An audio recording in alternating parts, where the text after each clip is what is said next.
भूमि की तामीर करने वाले मजदूरों की मजदूरी कम से कम नबूवत हो, इसे इस्मतों और इमामतों के लुगत में अली मुर्तज़ा कहते हैं।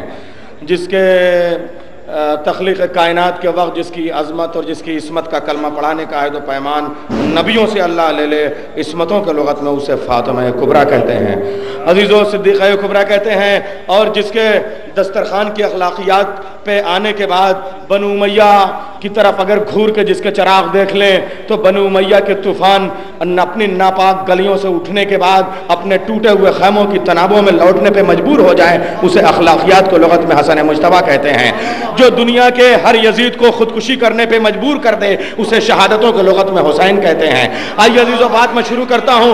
न जाने कौन से प्यासों का वारिस है आज का मेरा मद्दा कि घटाएं आती हैं बरस बरस के चली जाती हैं, लेकिन वो उन प्यासों की अजमतों का कसीदा पढ़ाने के लिए मजमे को टस से मस नहीं होने देता।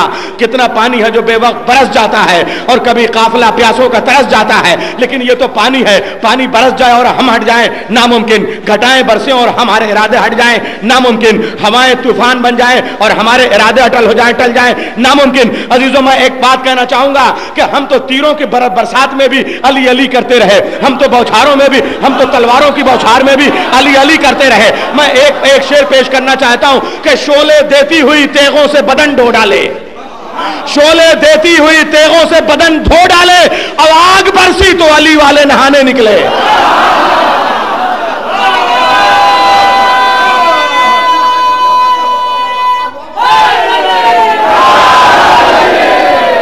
शोले देती हुई जिंदाबाद जिंदाबाद जिंदाबाद जिंदाबाद, शोले देती हुई तेगों से बदन धो डाले, शोले देती हुई तेगों से बदन धो डाले, आग बरसी तो अली वाले नहाने निकले। हजार बारिशें आती रहे, हजार तूफान आते रहे, लेकिन हम में का एक भी बंदा कम नहीं होगा। जितने आए हैं गिन गिन के शोरा चचा सबको बता देंगे कि देखो नौगावा के जितने मौलाई हैं तूफानों का मुकाबला करके आए हैं। अब ये बरसात वापस जाएगी, बारिशें वापस जाएंगी, अली वाले अपने घरों में वापस नहीं जाएंगे, तूफान वापस जाएंगे, हुसैनियत के चराग वापस नहीं जाएंगे। अजीजों, हमारे आज़म और हौसले को जमाना सलाम करेगा। बड़े फख्र के साथ मैं मौलाइयों के मजमे में खुद अपना एक मतलब एक शेर पेश करता हूं कि हम अली वालों के जैसा दूसरा कोई नहीं, हम अली वालों के जैसा दूसरा कोई नहीं, रात भर महफिल हुई लेकिन थका कोई नहीं।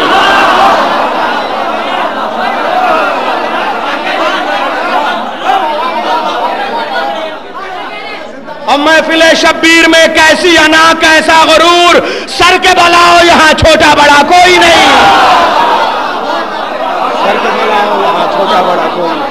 अजीजों, आइए सिलसिला शुरू कर रहा हूं मैं, आपकी खिदमत में अर्ज़ करूं। ये तो हमने दुआएं मांग के बारिश मंगाई है, बरसात आ जाने से हम घबराते नहीं है। ये तो हम दुआ करते थे कि इमाम कायम का वास्ता पालने वाले बारिश भेज दे, हिंदुस्तान जल रहा है, सुलग रहा है, बारिश आ जाए। हमने मांगी है दुआ, और हमारी दुआ इससे बड़ी है दुआ। अगली दुआ क्या है सुनिएगा, गुल्लेश भाई मिसरे पेश कर रहा हूं, अगली दुआ इससे बड़ी है, घबराइएगा नहीं। अल्लाह उनके दीद की साहत कब आएगी, अफरोज आगा लखनवी के मिसरे पढ़ रहा हूं, अल्लाह उनके दीद की साहत कब आएगी, लेकर सबा पया में मसरत कब आएगी। जब से सुना है मैंने कयामत में आएंगे, हर एक से पूछता हूं कयामत कब आएगी।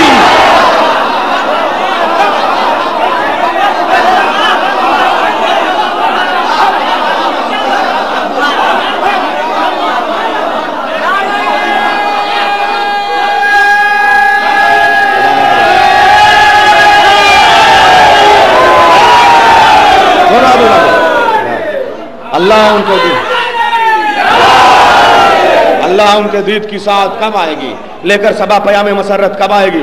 जब से सुना है मैंने कयामत में आएंगे, हर एक से पूछता हूँ कयामत कब आएगी। तो ये तो बारिश आई है, हम तो कयामत की दुआ करते हैं, इसका मतलब दुआएं ज़्यादा थी, थोड़ी थोड़ी कबूल होने लगी हैं। जल्दी इंशाअल्लाह मेरा मौला आएगा और हम ये दुआ करते हैं कि आइंदा साल जश्न हो, लेकिन उसकी सदारत मेरा मौला फरमाए, जश्न इंतजार में जश्न ज़हूर हो। आइए बात देखिए, जाकिर और शायर में क्या निस्बत है, कसम खुदा की। हमेशा शायर जमा होता है, हमेशा शायर जमा होते हैं पेशखानी के लिए, वो फिजा बनाए तब जाकिर पढ़े, लेकिन आज जाकिर वो काम करेगा ताकि تاکہ ہمارا رشتہ برقرار رہے کہ شاعروں کے لیے ماحول بنا دے۔ ایسا خطیب ہمارے بیچ موجود ہے جناب مولانا کاظم مہدی عروج جونپوری صاحب، یقیناً وہ بہترین شاعر اور بہترین خطیب ہیں، شاعری کو خطابت میں ڈھالنے کا ہنر جانتے ہیں، خطابت کو شاعری میں ڈھالنے کا ہنر جانتے ہیں۔ آج کے خطیب میں گزارش کر رہا ہوں مولانا سید کاظم مہدی عروج صاحب سے کہ وہ تشریف لائیں۔ شاعر تھے، مقرر تھے نبی سے پہلے، تھی اور زبانیں عربی سے پہلے، لیکن یہ لگا نہج بلاغہ پڑھ کر ارے بولا ہی نہیں کوئی علی سے پہلے۔ جناب